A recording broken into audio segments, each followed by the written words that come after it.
শুনুন, এই ঠাকুর সাহেব এসডিপিও ছিল তখন থেকে, তখন উনি সিপিএম এর ঝান্ডা নিয়ে ঘুরে বেড়াতেন, এখন উনি তৃণমূলের ঝান্ডা নিয়ে ঘুরে এই ঠাকুর সাহেব।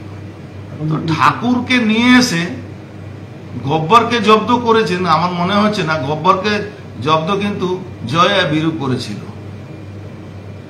আমি গব্বরও না, ঠাকুর কি ঠাকুর করছেন বা করবেন সেটা এখানকার মানুষ দেখছে।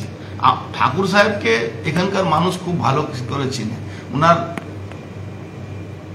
চাকরি জীবনে বেশিরভাগ সময় উনি এখানে কাটিয়েছেন। এই জন্য ওনার জন্য ঠাকুর হতে পারেন, আমার জন্য একজন পুলিশ অফিসার আছে। কেন, ওনার থেকে আমার কোনো লেনা পাওনা নেই, আর ওনার থেকে আমার কোনো দেনা পাওনা নেই।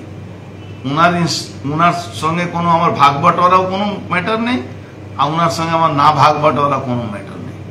পুলিশকে আমরা পুলিশ হিসাবে ট্রিট করি। যখন সিপিএম জামানায় আমরা এই ঠাকুরের বিরুদ্ধে লড়াই করতাম, তখন পার্থভৌমিক বাড়িতে লুকিয়ে থাকতো, মেয়ের মাথায় কিরা কাটতো কি আমি তৃণমূল করি না।